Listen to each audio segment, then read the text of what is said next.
देख रहे हैं सम्राट टीवी न्यूज और मैं हूं आपके साथ जानसी गुप्ता। अमेरिका के राष्ट्रपति डोनाल्ड ट्रंप ने हमास को एक बार फिर कड़े शब्दों में चेतावनी दिया। जी हां, उन्होंने कहा कि पहले बयान पर कायम रहते हुए उनका एक नया बयान है जिसमें उन्होंने कहा कि अगर कल तक बंधक रिहा नहीं हुए तो मुझे नहीं पता कि कल 12 बजे क्या होने वाला है। बता दें कि बीते 11 फरवरी को उन्होंने हमास को अल्टीमेटम दिया था। ट्रंप ने साफ कहा था कि अगर हमास सभी बंधकों को शनिवार दोपहर तक रिहा नहीं करता है तो तबाही आ जाएगी। हालांकि तब ट्रंप ने यह भी कहा था कि यह मैंने अपनी तरफ से बोला है, इजराइल इससे असहमत भी हो सकता है। वहीं अब अमेरिकी राष्ट्रपति डोनाल्ड ट्रंप ने जंग के फिर से शुरू होने का संकेत देते हुए कहा कि मुझे नहीं पता कि कल 12 बजे क्या होने वाला है, मैं बहुत सख्त रुख अपनाऊंगा। वहीं पत्रकारों से बात करते हुए ट्रंप ने पिछले सप्ताह रिहा किए गए बंधकों के बारे में बात की और बताया कि गाजा में कैद होने के बाद ये कैसे कमजोर हो गए थे। उन्होंने कहा कि हमास ने बंधकों के साथ बहुत ही बुरा व्यवहार किया। बंधकों की रिहाई के लिए उनकी पिछली समय सीमा के बारे में पूछे जाने पर ट्रंप ने कहा कि मुझे नहीं पता कि कल 12 बजे क्या होने वाला है, यह मेरे ऊपर है, मैं बहुत कड़ा रुख अपनाऊंगा। मैं आपको यह नहीं बता सकता कि इजराइल क्या करने जा रहा है, लेकिन मैंने आखिरी लोगों को बाहर आते देखा है।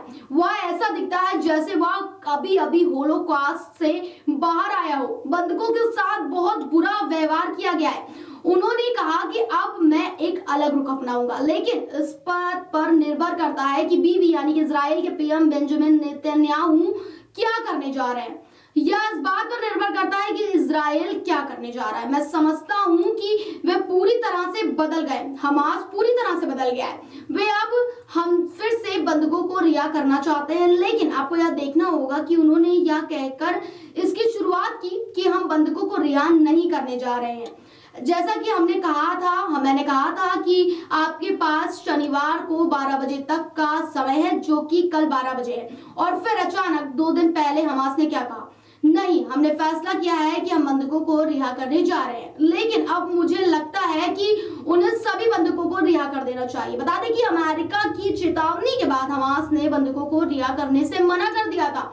हालांकि बाद में उसने एक बयान में कहा कि मिस्र और कतर के मध्यस्थों ने आश्वासन दिया है कि ये सभी अड़चनों को हटाने के लिए काम करेंगे। हमास युद्ध विराम समझौते को लागू करेगा।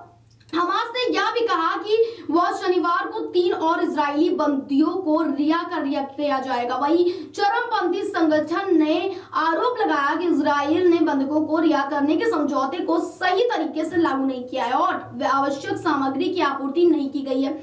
वहीं इजराइल और अमेरिका ने चेतावनी दी थी कि अगर बंधक बनाए गए उनके नागरिक रिहा नहीं किए जाएंगे तो युद्ध विराम समझौता खत्म हो जाएगा और युद्ध दोबारा शुरू हो जाएगा। वहीं हमास ने कहा कि उसके प्रतिनिधिमंडल ने काहिरा में मिस्र के अधिकारियों से बातचीत की और कतर के प्रधानमंत्री से भी संपर्क किया ताकि गाजा में आश्रय, चिकित्सा आपूर्ति, ईंधन और भारी उपकरणों की आपूर्ति बढ़ाई जा सके।